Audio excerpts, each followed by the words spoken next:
All right, welcome everyone. Thanks for inviting me in to come and be with you this afternoon.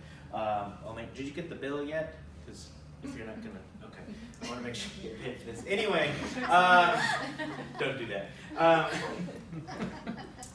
So we're talking about teamwork today, and kind of to focus our energy, I want us to have a little group discussion to kind of get our wheels moving. And I want to talk about self-awareness. And of course, overall, we're talking about teamwork today, but I want to talk about self-awareness. So when you think about that concept, that term, first off, what does it mean to you? And then how do you know if someone is self-aware, or maybe if they're not? What does that look like, particularly in the context at work?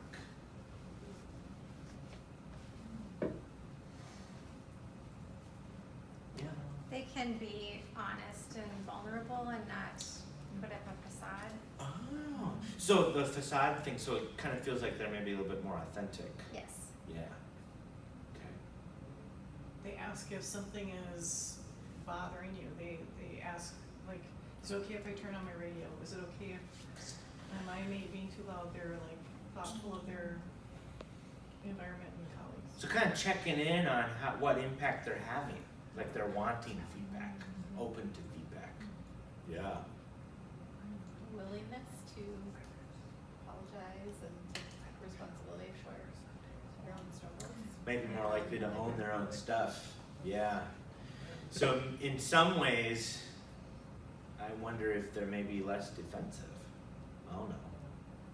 I'm kind of making a lot of conclusions here, but because we're all going to be defensive sometimes. But what else?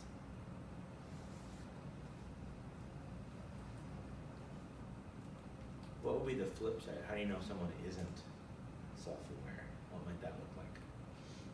They're often misunderstood, and they're surprised by people's reactions. And Oh, nice. Not very empathetic. Yeah, like what? What's wrong with you? Yeah. Not that that's ever happened. Good. Yeah. Uh-huh. They blame others for mistakes. Okay, so Kim was saying someone who is self-aware might own their own stuff. Someone who isn't, maybe the opposite, and it's everyone else's fault. Okay. I think sometimes they kind of view themselves as their own island and not related to the rest of the group. Oh, so interestingly, kind of isolated. Maybe. Yeah, I don't know. It's just not a wrong answer.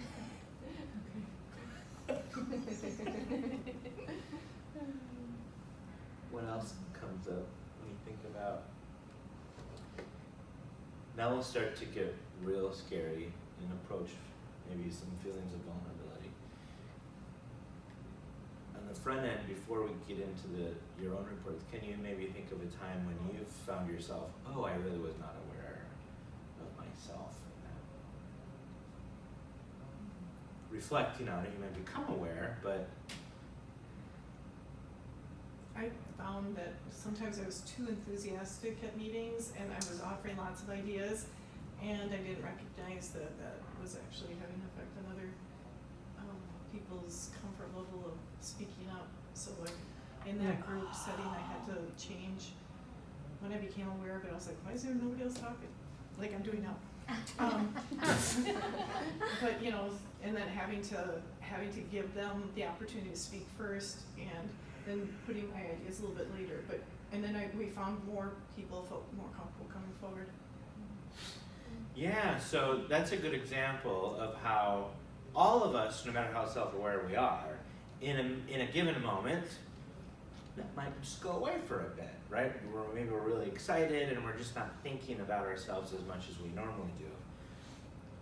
But we might be reflecting and come to realize, right? So part of becoming more self-aware inherently involves self-reflection. That's kind of what we're coming to. Okay.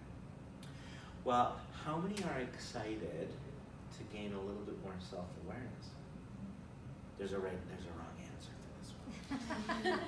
Yeah. You have to say, so that's really at the core of our workshop here today, is learning about ourselves, and then learning about ourselves in the context of how we're working together as a team.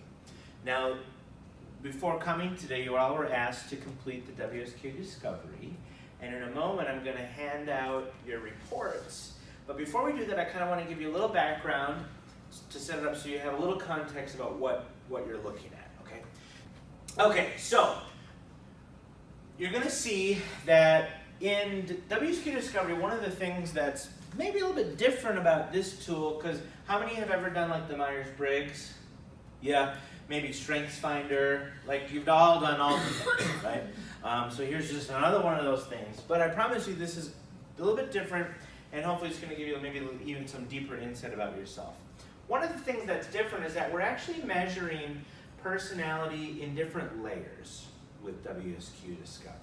So kind of the top layer, we talk about the big 5 personality traits. And when you're looking throughout your report, you're going to see next to certain scales this little symbol, the TR, okay? That means that that particular scale fits into the big 5 personality traits, which we'll talk about in a little bit. Other times, you'll see a little SO, right? That relates to the kinds of scales that are more related to how you think about yourself and kind of how you conceptualize who you are and the impact that that has on how you relate to others. So that's a different type of scale than the trait scales. And finally, the last kind of scale that you might see, there's a little VA by it. Those are what we call psychological values. Okay, one way to think about psychological values is that we all as humans have needs, psychological needs, right? We all have a need to feel connected to other people. But the degree to which Allison needs that might be very different than the degree to which Sue needs that, Ellen needs that, Kim needs that, Anya needs that, I need that, right? And knowing the degree to which you need that helps us understand what might be getting in our way or not, right? So if I have a really high need for connection, let's just say, and I'm not getting that, I'm going to go haywire, right? And that's not because there's something wrong with me, that's because I'm human, and when my psychological needs aren't met, I don't feel very secure. Right? So that's going to give you insight into yourself on all kinds of levels. And we're going to have a little worksheet that you can follow through to make more sense of this in a bit. So, 3 different kinds of scales. Traits, how we think about ourselves, and what we need to feel secure. Does that make sense so far? Say yes. Yes. It Yes. does, yes! All right, what this is are all the scales that are in WSQ Discovery. Don't worry, we're not going to go through them all right now. But what I want to show you is this next piece, which this is how all of these things combine to create these 4 vectors, right? So raise your hand again if you've taken the Myers-Briggs, right? All the letters, E, N, F, P, S, Q, all the stuff, right? This is a very similar concept, right, in which we look at types and we combine all kinds of characteristics to see this is the kind of type that I probably am, right? So there's 4 different vectors here. The first one, enthusiasm drive and expectation drive, that's really looking at our motivation, where we find our motivation, right? So if I'm slightly more enthusiasm drive, I'm kind of open to the moment, woo, serendipity, what's going to happen? Hey, that sounds fun, let's go do it. Expectation drive, a little bit more focus to it, a little bit more intention. The next one is kind of how I think through and process information. Conceptual thinking, abstract, pie in the sky, all that kind of stuff. Concrete thinking, more linear, more sequential. Right?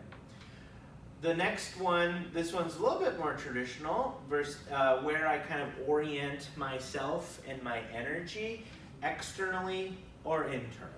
Right? So again, it's where I put my energy and also where I get my energy from. And then finally, kind of where I tend to get my focus when I'm making decisions. So outcome focus, meaning I'm focused on, are we making progress? And if not, what do we got to do differently? People focus, meaning, is everyone happy? Right? And the last thing I'll say on this is, these aren't one or the other, right? So you could have a lot of enthusiasm drive and a lot of expectation drive, or you could have a lot of enthusiasm drive and not much expectation drive, or you could have a little of both, right? So there is no right way to do it. There is no this and or that. It is what it is, right? So you will all have some combination of that. I promise it'll make more sense once you see your own. What we see here then, when you'll see this PsyPlex, right? And the enthusiasm drive, opposite expectation drive, conceptual thinking, opposite concrete thinking, external orientation, opposite internal, people, opposite outcome. Okay?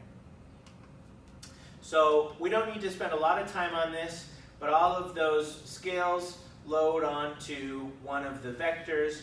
And the point I want to get to is this.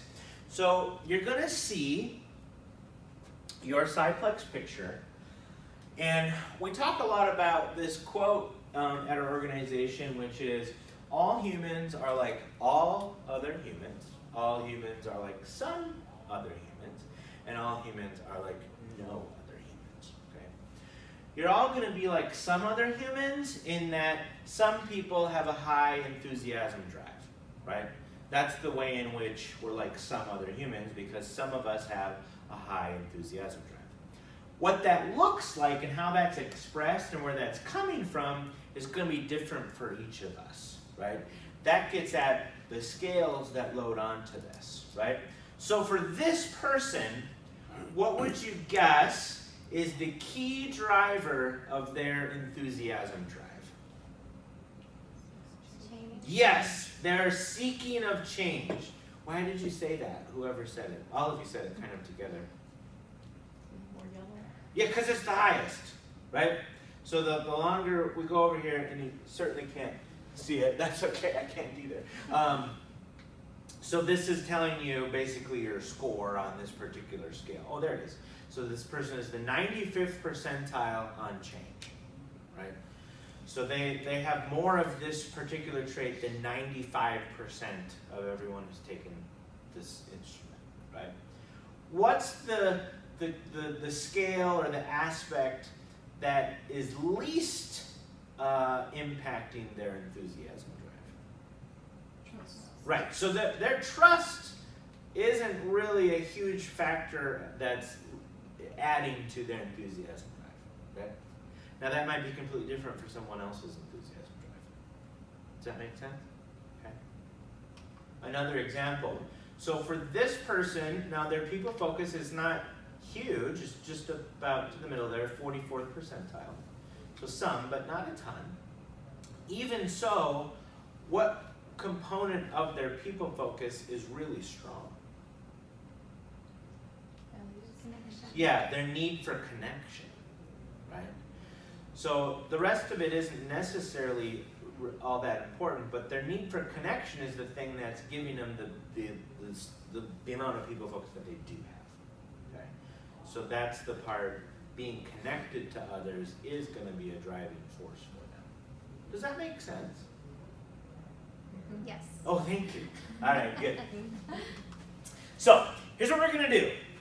Turn to this little one-pager. It says page 5.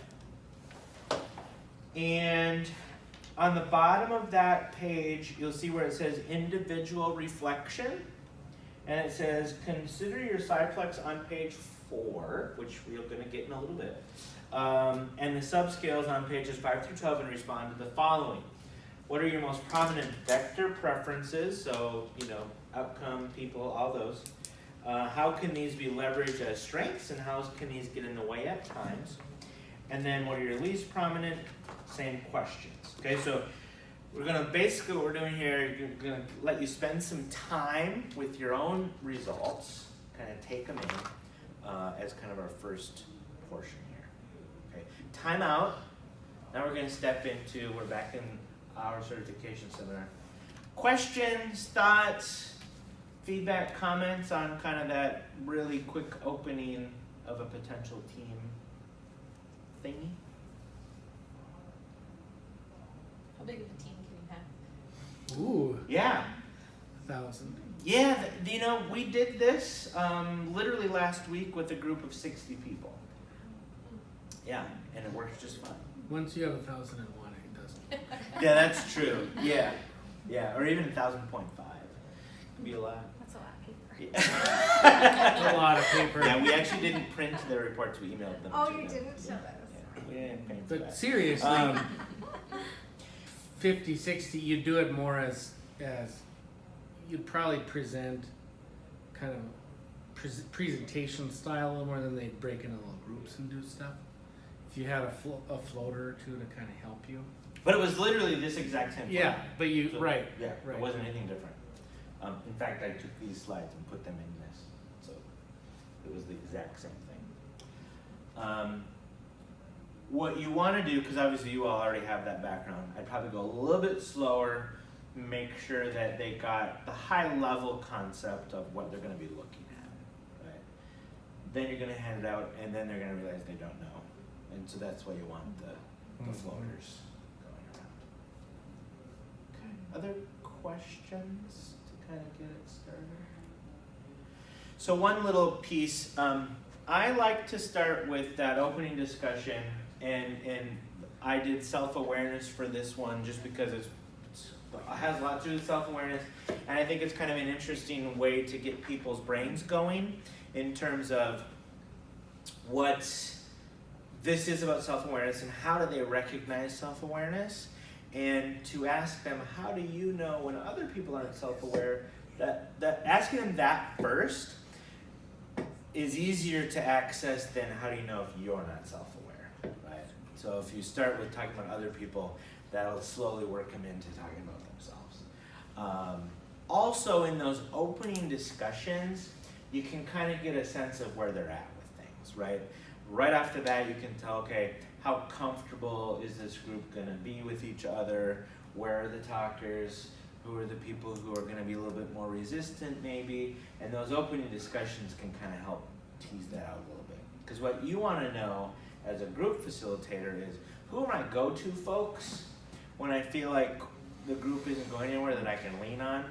And who are the folks that are gonna be maybe a little bit more comfortable to be pushed further than maybe other people? Because there's always one or two that you can always lean on. Does that make sense? Okay. Back in. Do you ever have to coach them, like, this isn't comparative, this is one-on-one work right now, or are people pretty good about looking at their own stuff? They actually will kind of, you know, depends who they're sitting by, and I'm okay with that. You know, what they need to feel comfortable in that moment is fine, and so they're gonna get it and look at certain things, and they're gonna get really defensive right away. They're gonna not know exactly what it means, right? And so, 2 on trust, this thing is wrong, right? And so you just kind of want to be around to, and sometimes they just need to say that to their friends so they can then get on with the activity. Yeah. Okay. Shelby? So find your PsyPlex in those following pages and do your individual reflection. All right. So I usually say, take about a minute to finish up the thought that you're on, and then we'll do a quick process. Okay, so sort of part of the change and the development and the bringing awareness process involves process, right? So kind of the typical equation that we typically advocate for in sort of the group activities, regardless of the content and regardless of what the focus of the activity or the seminar might be, it typically starts with a little kind of activity, discussion to get the juices flowing for people, a focusing activity. Then usually maybe presenting a little content to kind of set the stage. So maybe it's a thing on power, maybe it's a thing on psychological values, who knows what it is. Then a little individual reflection time. individuals need time to just kind of take it in with some questions that are already put together for them. What does this mean for you? Blah, blah, blah, blah, blah. Then, the spot we're at right now, which is, what was it like for you? What did you notice? What came up? It was much harder for me to come up with positive things. It was much easier to come up with negatives. Common.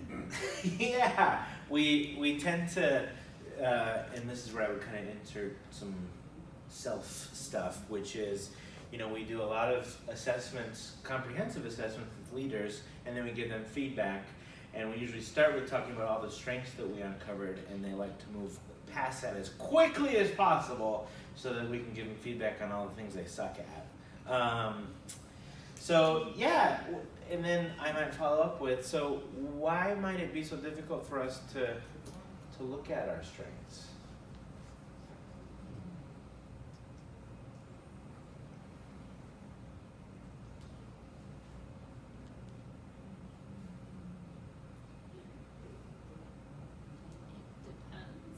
Does depend. Yeah. So I keep switching back and forth between teaching how to do the seminar and then the actual seminar. So one thing to step aside. Did you notice what I resisted the urge to do there? To start To talk, right? Silence is probably your best friend as a facilitator. So whether you are doing an individual feedback or a group thing, silence is usually your best friend, right? So a couple things on that, right? One of my pet peeves, and I know you've all experienced this, so you'll be in a group setting and whoever is in front, the teacher, whatever you want to call it, they'll ask a question and then they'll immediately ask another question and not give you enough time to even think about the first question, right? So what we know from kind of basic pedagogy, you should wait at least between 7 to 11 seconds after asking a question before giving another prompt, right? Let people sit with it. Now, the other piece about silence is you want to become comfortable with silence. We're going to talk more about this tomorrow when we talk about individual feedback, but it's okay if the client or the people are uncomfortable, right? Because then they'll break it, right? You don't want to be uncomfortable with it, right? So work at being really uncomfortable with silence. I love silence, okay? Because it's not about me, right? It's really never about me. It's always about the client, and if they're uncomfortable enough, something's gonna come out, right? So, did you say something? I said it depends. Yes, it depends. So back into that. It does depend, right? Because it's not to say that every day of your life, you're not comfortable looking at your strengths, right? So much of it is, what's going on for me right now? What am I dealing with right now? And in this moment, would I rather, is it easier for me to access my derailers, or is it easier for me to access my strengths? And that has a lot to do with our circumstance at the moment. Yeah. There's no right or wrong way. Yeah. I kind of was just thinking about it for a minute, and I kind of feel like the strengths are great when you see them. Oh yeah, that's nice. And then when you see one that's really low, you're like, holy crap, how did I ever get to where I'm at with this going on? And so that you want to fix, and you're like, that's not okay. So would you be open to engaging Yes, like, on one of them? What? I mean, with some of my strengths, I totally agree with all of these, even the ones that aren't strong, but like concrete, one, So, So for what me, does it's that like, mean for you? like, it just makes me think, make sure you get everything, put together, so there could be a disaster if you're that low in concrete, that's, of course, I guess it hasn't been, because I've been able to manage my life with that. So this is a good opportunity to refresh everyone's thinking about what does that actually say, right? So you're looking at concrete thinking versus conceptual thinking, right? And what question does that vector answer?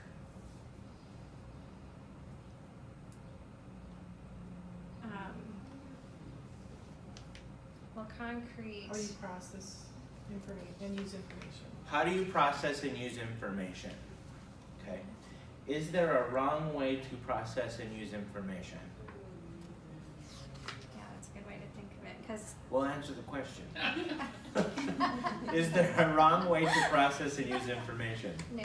No! Right? There isn't a wrong.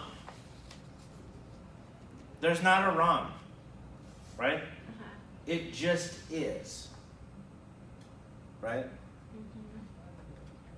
And what we want to do is learn more about ourselves. So what you're learning, Sue, is, okay, so when it comes to processing and using information, I mostly, so speaking as Sue, Right. I tend to default to the conceptual By side. far. Yeah, by far. Mhm. Hey, cool. I'm a really conceptual thinker. That's all. Right? Does that make sense? Yeah. Yeah. What else? Anyone else?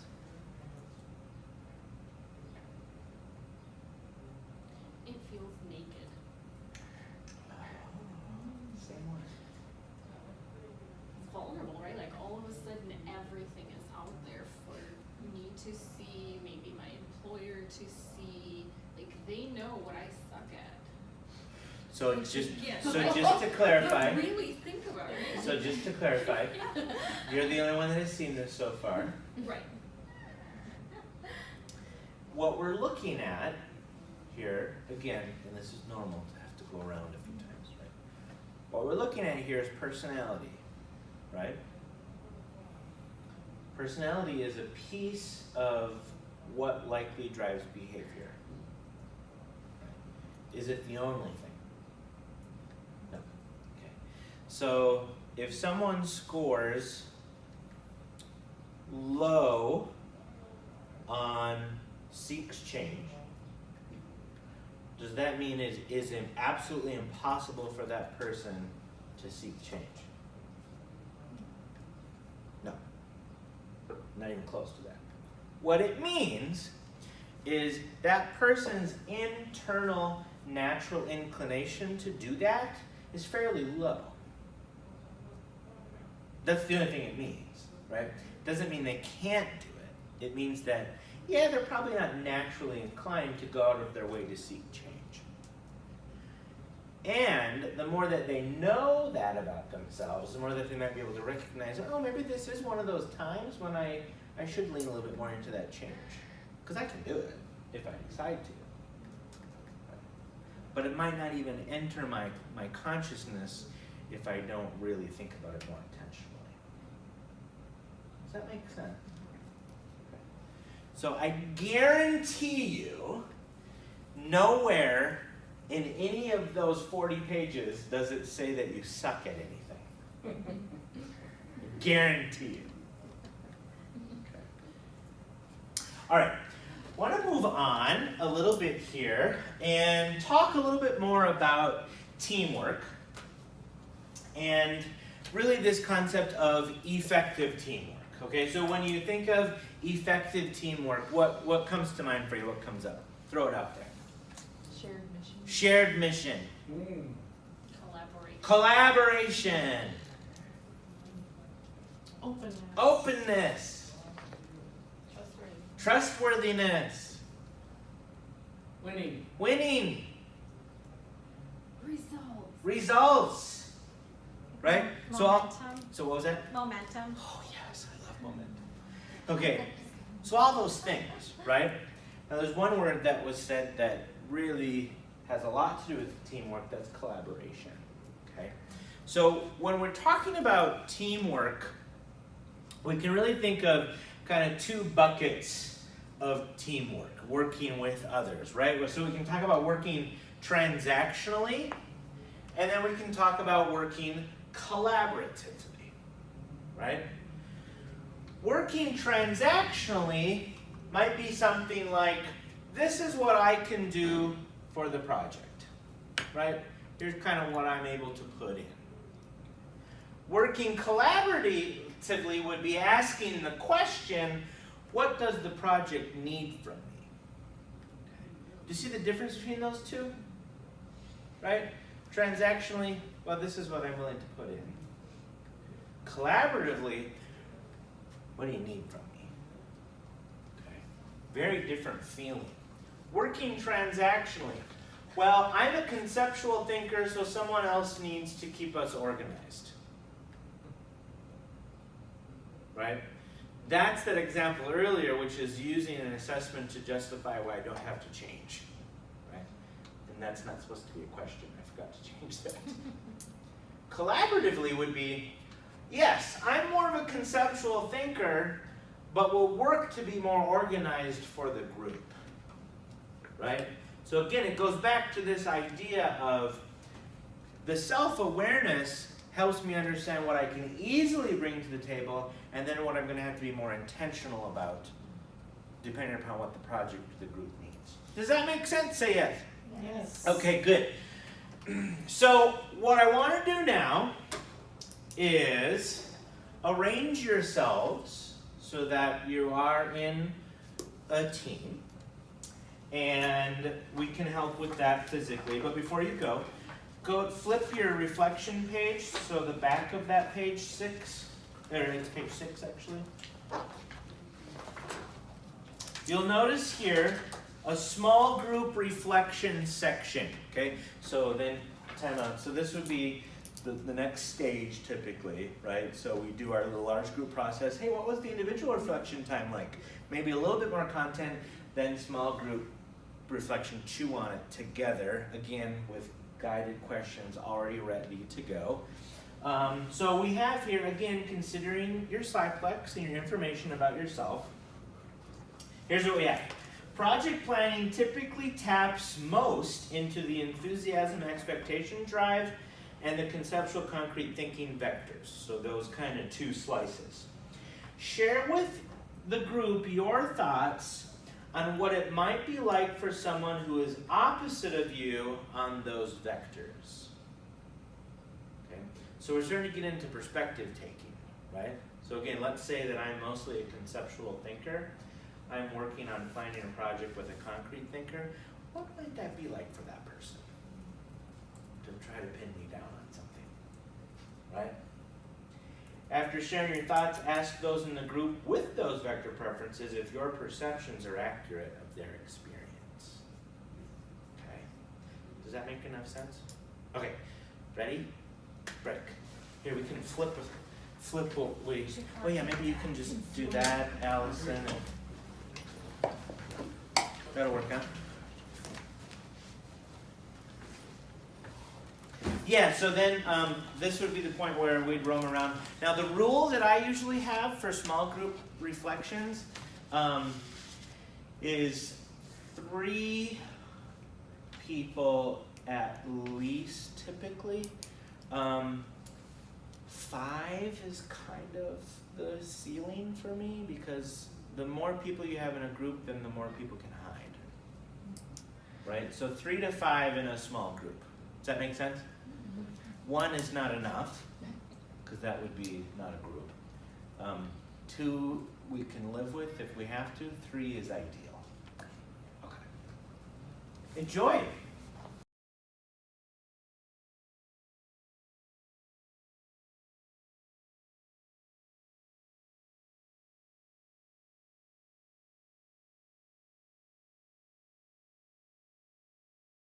So first off, quick process of that.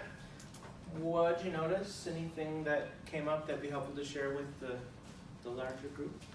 Observations or experiences?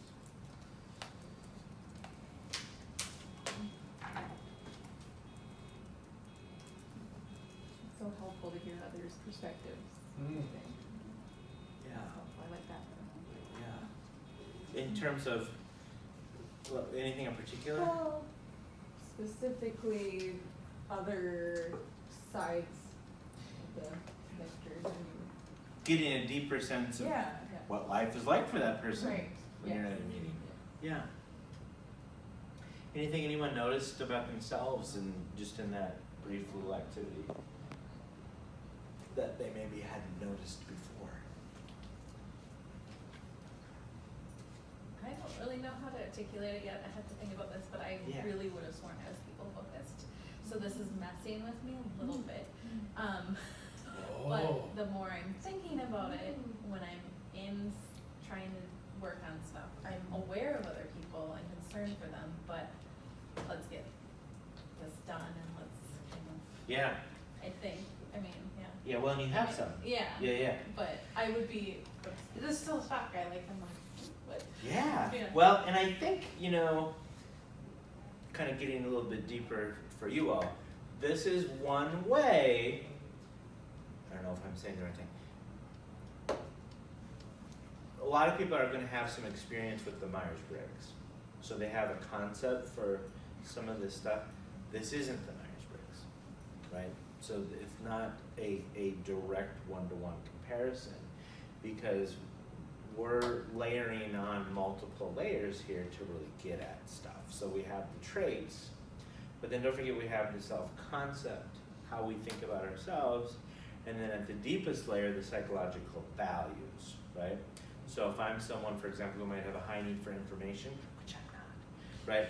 That's gonna load more onto that outcome piece, right? Or if I have a high need for connection, that's gonna load more onto the people focus.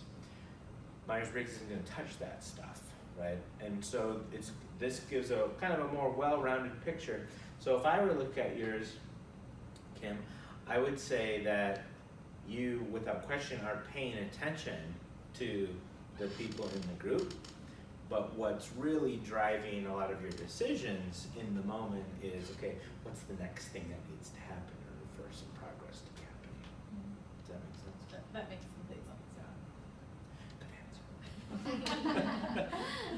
What I found is, I had to keep going back to that it's not defining of my role, because as an HR person, my strength is, the employee relations piece, helping people work through resolution, listening to concerns, doing constructive feedback. And so I'm focused in that moment, but that's not what this is. It's what I focus on when I'm making decisions. It's not how I'm an HR person necessarily. Right. Because I'm dealing with people all the time. So to see Oh, that, yeah. to see that said I interpreted I'm not people focused. So I had to digest that and say, Yeah. okay, so what does it actually mean and how I interact, and because how can I not be people focused in HR? But it's separate. It's like, what motivates me, how I process, where I gain my energy, so anyway, yeah. Yeah, I really appreciate that comment because I think it's important to say no one would be in this room right now if they weren't interested in people. Right? I mean, so, right? So if you have a low people focus, there's no correlation with liking or not liking people or being interested in people or not, right? It's pretty pure in terms of when I'm looking at a situation and I'm evaluating the situation, do I lean more heavily on how does everyone feel right now? I'm really stripping it down to a simpler form, or are we moving the ball down the court, right? And it kind of gets to the agreeable factor quite a bit too. So let's continue with our information here today. So going back to our effective teamwork. So remember we talked about these two ways of thinking about teamwork. So transactional teamwork versus collaborative teamwork. And how do we know, so this is a question for the room, how do we know if we're working collaboratively or transactionally? Why have I asked the question, what can I do for the group? Mm-hmm. And implicit in asking that question, what's implied in that? What's the goal? Okay, yeah, you need to know what the goal is. What about myself? There's more of a dialogue, it's not just you and the task. Just a give and take. Yup, What are your strengths that you bring to the task? sure. But also being aware that at times I'm not gonna be 100% on a certain vector, and how do I develop the strength that my team needs? Yes! Needs, what does the team need from me? Implicit in that question is, I'm willing to do something differently if that's what I need to do for the project, right? So we can't stress this enough, and this is really this team development piece around the PsyPlex, right? This might be my default style. This might be my default focus. Maybe that's not what this needs right now. And so the first step in knowing how to figure out, I have to know myself. I have to know, yeah, I tend to really be real strong on my people focus. That's not always the best thing. Sometimes it's great, sometimes that's not what we need, so I need to try to find some red, right? So it's really about how open are we to adjusting our styles to meet the needs of the project, right? Now, what I would do here gets a little, this is where the art side of it comes in, right? Because, so for example, we did this session with a group of 60 folks last week. I'll give you a little behind the scenes. So it was a group of 60 folks, and they were all on board and engaged and doing their thing, and then we kind of got to this spot, and this is where you never know what's going to come up, and that's what's kind of the exciting thing. And they said, well, how we can bend and move and do all this stuff, and our bosses still yell at us all day. Right? And so then you kind of have to find your toolbox and, all right, what are we going to do here? Right? And that comes with experience and all that kind of stuff. The stuff we're going to talk about tomorrow is the direction that we took that in. So, teaser. Can't learn it until tomorrow. But I think, regardless of the content, the seminar, whatever, when you're planning it, and we're going to talk about tomorrow afternoon kind of how to plan, kind of a little sheet to go through how to plan a seminar. You always want to know, what's the end point? What's kind of that spot that I'm hoping to bring them to, right? So for this one, it was really that knowing myself, all my good stuff and my messy stuff is the first step, and then to be the best team player, it's to know when to adjust, right? So if I know that that's the end spot I need them to get to, I can kind of be feeling out, okay, are they getting there? Do I need to add, call them audible and maybe share this piece? And that's kind of what I call the art of the process, which is always kind of being tapped in. Are they with me, and are they on track, and are they moving in the direction that we need them to get to? Okay, does that make sense? Mm-hmm. Right? So the last piece of this, which we actually didn't even get to, because it turned into quite they needed to vent, we'll just put it that way, and it was fine. On the bottom piece is to be intentional. So would have hoped to, we didn't get this far, would be to ask them, what is one thing you learned about yourself today that you didn't know yesterday? And then what is one thing you will commit to doing differently today to increase team effectiveness? So let's do that real quick. I'll give you 2 minutes to think about it. One thing you learned about yourself that you didn't know, and one thing you'll commit to doing differently today to increase team effectiveness. I kind of thought of one. I liked what you said before, when you're kind of at your best self, then you respect the other side of the PsyPlex instead of viewing it as like that's something wrong. Hey, I said Oh, I'm sorry. that. No, Yeah. he did too. I don't know if I did. Yeah. So for me, I learned if you're not respecting the other side, it says more about you than the other person. I mean, it says more about me than the other person. Because if I'm in the right mindset, then I can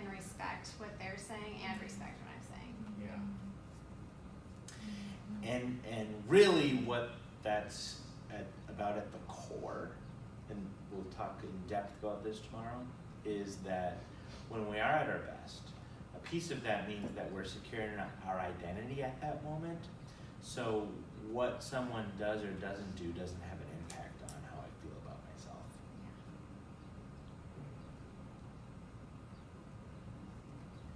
So Sue, what's one thing you're going to commit to doing differently in order to help the team be more effective? Listen more carefully and acknowledge of the other viewpoint. Yeah, lovely.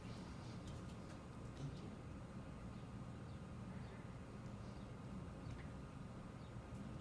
you. Okay.